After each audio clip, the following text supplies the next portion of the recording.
नाज़रीन आदाब, मैं हूँ युसरा और आप देख रहे हैं एमएमसी न्यूज़ इंडिया। नाज़रीन, अगर आपने अभी तक हमारे चैनल को सब्सक्राइब नहीं किया तो आज ही हमारे चैनल को सब्सक्राइब करें ताकि आप सच्ची और अच्छी खबरें सबसे पहले देख सकें। नाज़रीन, हमारे साथ बात करने के लिए मौजूद हैं डॉक्टर मुमताज़ आलम रिजवी साहब। नाज़रीन, आज हम उनसे बात करेंगे पेट्रोल और डीजल की कीमतों के बारे में। ये इतनी क्यों बढ़ रही हैं, इस बारे में हम कुछ खास बातचीत करेंगे। मुमताज़ साहब, आपका बहुत बहुत खैर मकदम है। जी शुक्रिया मोहम्मद। मुमताज़ साहब, जब तेल की कीमतें आलमी बाजार में कम हो रही हैं लेकिन हिंदुस्तान में बढ़ रही हैं, इस बारे में आप क्या कहेंगे? देखिए, मैं समझता हूँ कि इस पर काफ़ी दिनों से बात चल रही है, सवाल उठाए जा रहे हैं। अपोजिशन ने भी यही कहा कि जब आलमी बाज़ार में ख़ाम तेल यानी कच्चे तेल की कीमत 35 से 38 डॉलर फ़ी बैरल हो गई है तो फिर हिंदुस्तान में पेट्रोल और डीज़ल की कीमतें वो भी 30 से 35 रुपए होनी चाहिए। आखिर ये 70 से 80 रुपए और अब 80 से भी ज़्यादा क्यों हो गई, ये एक बड़ा सवाल था। और इसमें बार बार अपोजिशन ने ये कहा, दावा किया कि इसकी वजह से हुकूमत ने अब तक कई लाख करोड़ रुपए कमाए। लेकिन सवाल ये है कि वो पैसा गया कहाँ, क्योंकि मुल्क की इक्तिसादी हालत चौपट है, हुकूमत के पास पैसे नहीं हैं, तो ये सब पैसे गए कहाँ। मैंने खुद कांग्रेस में सवाल किया था, कपिल सिब्बल साहब प्रेस कॉन्फ्रेंस कर रहे थे, मैंने कहा आप ये तो कह रहे हैं कि इतने पैसे हुकूमत ने कमाए, खजाने में जमा किए, लेकिन गया कहाँ वो। उन्होंने जवाब दिया कि ये सारे पैसे मध्य प्रदेश में हुकूमत बनाने में, अपोजिशन की हुकूमत गिराने में, कर्नाटक में, गुजरात में एमएलएस खरीदने में, ये उन्होंने एक इशारतन बात की थी। लेकिन एक बड़ा सवाल तो है युसरा साहिबा कि जब कीमतें आलमी बाजार में खाम तेल की 100 डॉलर से ज़्यादा फी बैरल थी, तो उस वक्त भी डीजल की कीमत मैं समझता हूँ कि 60 रुपए के करीब थी और पेट्रोल 75 रुपए। ये उस वक्त था कब कि जब 100 डॉलर से ज़्यादा फी बैरल तेल की कीमत आलमी बाजार में थी। लेकिन इस वक्त अगर आप देखें तो 35 से 38 40 मान लीजिए, तो कीमत तो कम होनी चाहिए लेकिन कीमत बढ़ रही है, कीमत बढ़ रही है। और हिंदुस्तान में उस वक्त ये कीमत बढ़ रही है युसरा साहबा कि जब हाहाकार मचा हुआ है, लोग परेशान हैं, लोगों के पास रोजगार नहीं है, लॉकडाउन अभी पूरी तरीके से खुला भी नहीं है,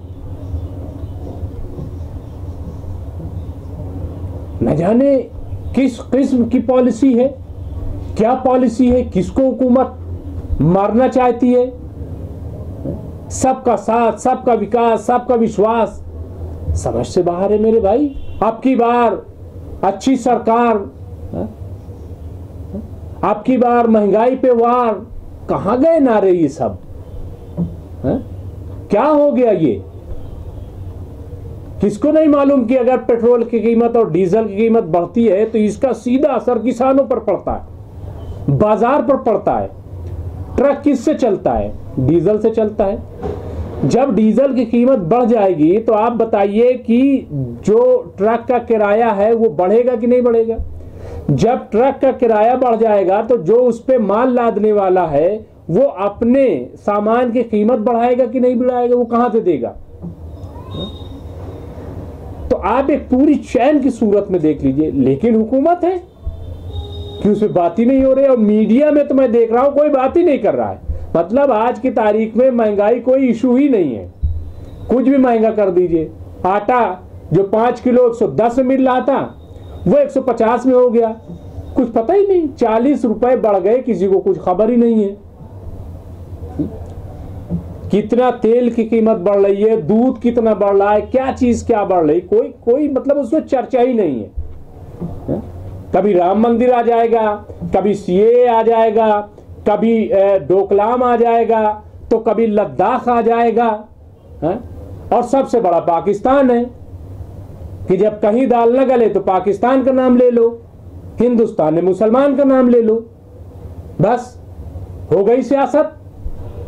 लेकिन ये चलने वाला नहीं है, हुकूमत को बहरहाल जवाब देना पड़ेगा। हुकूमत अब बच नहीं सकती है कि वो जवाब न दे। जी मुमताज साहब, डीजल क्यों महंगा हो गया जबकि ये सस्ता हुआ करता था, इस बारे में आप क्या कहेंगे? देखिए, मैं क्या कहूँ इसके बारे में, ये सवाल तो हुकूमत से किया जाना चाहिए और हुकूमत को चाहिए कि वाज़े तौर पर जवाब दे। मैंने पिछले 1 महीने से निर्मला सीतारमण जी का चेहरा नहीं देखा, जो वजीर खजाना है हमारी। सिर्फ 20 लाख करोड़ का पैकेज ऐलान करके न जाने किस दुनिया में चली गई। उसके बाद से वो आई नहीं फिर। अच्छा, ये हुकूमत की अजीब बात है कि वजीर कानून है तो वजीर खजाना का जवाब दे रहा है, वजीर खजाना है तो वजीर दिफा का जवाब दे रहा है, वजीर खारजा है तो वजीर दाखिला का जवाब दे रहा है। यानी जो जिसका वजीर है उसका वो जवाब ही नहीं देता है। ये इस हुकूमत की पोजीशन है। तो हम क्या बताएं कि डीजल कीमत क्यों बढ़ गई? आपको मालूम है कि जब मार्केट में आप गाड़ी खरीदने जाए, कार खरीदने जाएं, तो पेट्रोल वाली कार जो है वो सस्ती मिलती है। क्यों मिलती है उससे साहब सस्ती? इसलिए कि पेट्रोल हिंदुस्तान में महंगा है, डीजल सस्ता है। डीजल की गाड़ियां सस्ती मिलती हैं क्योंकि उसका एवरेज अच्छा होता है। जितने टैक्सी वाले हैं, अब आप बताइए, जब डीजल बढ़ जाएगा तो जो टैक्सी चलाते हैं डीजल की, वो कैसे करेंगे? तो इसलिए डीजल की गाड़ियां सस्ती थी क्योंकि डीजल सस्ता था। इसका कंपनी पर कितना असर पड़ेगा आप सोचिए। कौन आदमी अब डीजल वाली गाड़ी लेगा? वो तो पेट्रोल वाली गाड़ी लेगा। क्यों डीजल वाली गाड़ी लेगा भाई, ये बताइए आप। तो अब ये क्यों बढ़ गया, क्यों कीमत बढ़ा दी? और ऐसे वक्त में कि जब इस वक्त बुआई शुरू हो गई है, ट्यूबवेल चलाना है, ट्रैक्टर से माल लाना है, गल्ला ढोना है, सब में डीजल गाड़ियां यूज होती हैं। तो ऐसा तो मुझे लगता है, मैं और टेक्निकल उसमें नहीं जाना चाहता, लेकिन मुझे लग रहा है कि लॉकडाउन से लेकर के, नोटबंदी से लेकर के और जीएसटी से लेकर के और तमाम जो फैसले हैं वो सब गरीबों के खिलाफ हैं, वो सब किसानों और मजदूरों के खिलाफ हैं। मैं इसके अलावा और कुछ नहीं कह सकता। और डीजल की कीमत जो बढ़ी है पेट्रोल से ज्यादा, ये फैसला भी किसानों और मजदूरों के खिलाफ है। मैं ये बात एक सहाफी की हैसियत से कह रहा हूं, मेरा कोई किसी पार्टी से लेना देना नहीं है, लेकिन मैं एक हिंदुस्तानी शहरी भी हूं और मेरी जिम्मेदारी है कि मैं ये बात बताऊं और ये बात मैं लिखता भी हूं। जी मुमताज साहब, क्या ऐसे हालात में भी अपोजिशन पार्टियां खामोश रहेंगी या फिर बिहार में ही आवाज उठेगी क्योंकि वहां इलेक्शन है? इस बारे में आप क्या कहेंगे? ये सवाल आपका बहुत अच्छा है।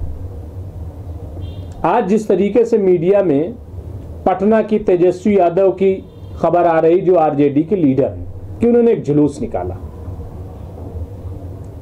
तो ये सवाल तो उठता है कि पटना में इसलिए जुलूस निकला, मीडिया भी चढ़ाए क्योंकि वहां इलेक्शन होने वाले हैं असेंबली के, इसलिए जुलूस निकल रहा है। लेकिन डीजल की कीमत का बढ़ना, पेट्रोल की कीमत का बढ़ना, ये कोई बिहार का मसला तो नहीं है।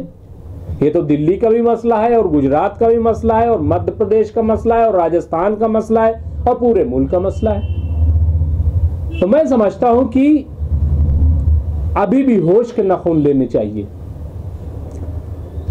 लेकिन मैं आपको बताऊं कि अवामी सतह पर यूसरा साहिबा बड़ी नाराजगी। आपको पता है, लोग बैलगाड़ियां लेकर के प्रोटेस्ट कर रहे हैं, बाइक को और कार को रख दिया है बैलगाड़ी के ऊपर और बैलगाड़ी लेके जा रही है, ऊंट वाली गाड़ी लेके चल रहे लोग। ये प्रोटेस्ट है, लेकिन इससे ये हुकूमत मानने वाली नहीं। मजमूई तौर पर, मुश्तरका तौर पर, मुत्तहिदा तौर पर तमाम पार्टियों को संजीदगी से मीटिंग करके और एक बड़ा प्रोटेस्ट इसके खिलाफ होना चाहिए और उस वक्त तक हो जाए कि जब तक पॉलिसी हुकूमत वाजे टेबल पर न रख दे कि हमारी ये पॉलिसी है, और जब तक एतराफ न कर ले कि हमसे गलती हुई है, तब तक ये प्रोटेस्ट जारी होना चाहिए। मैं समझता हूँ सिर्फ बिहार में प्रोटेस्ट कर लेने से कुछ नहीं होगा। क्या आपने बिहार में प्रोटेस्ट कर लिया क्योंकि इलेक्शन है? ताकि लोग जो है जागरूक हो जाए और लोग हमें वोट दे दें। ये वोट की सियासत का वक्त नहीं है, ये मुल्क को बचाने का वक्त है। मुल्क हमारा कैसे बचेगा, चाहे वो सरहद पर मुल्क को बचाने का वक्त हो और चाहे देश के अंदर मुल्क को बचाने का वक्त हो, चाहे महंगाई से मुल्क को बचाने का वक्त हो, चाहे कम्युनलिज्म और फिरका परस्ती से मुल्क को बचाने का वक्त हो। जिस तरीके से हम कोरोना के मामले में मुत्तहिद हुए हैं, मैं समझता हूं कि इन मसाइल पर भी हमें मुत्तहिद होकर के आवाज़ उठानी चाहिए। जी मुमताज साहब बहुत बहुत जी शुक्रिया बहुत बहुत। नाज़रीन, आज हमारे साथ बात करने के लिए मौजूद है डॉक्टर मुमताज़ आलम रिजवी साहब। नाज़रीन, आज हमने उनसे बात की, आलमी बाज़ार में तेल की कीमतें कम हो रही हैं लेकिन हिंदुस्तान में इसकी कीमतें बढ़ रही हैं। जबकि ऐसे हालात में बढ़ रही हैं हिंदुस्तान में तेल की कीमतें, जबकि हाहाकार मची हुई है, हिंदुस्तान में बेरोज़गारी बढ़ी हुई है, गरीबी है, भूखमरी है।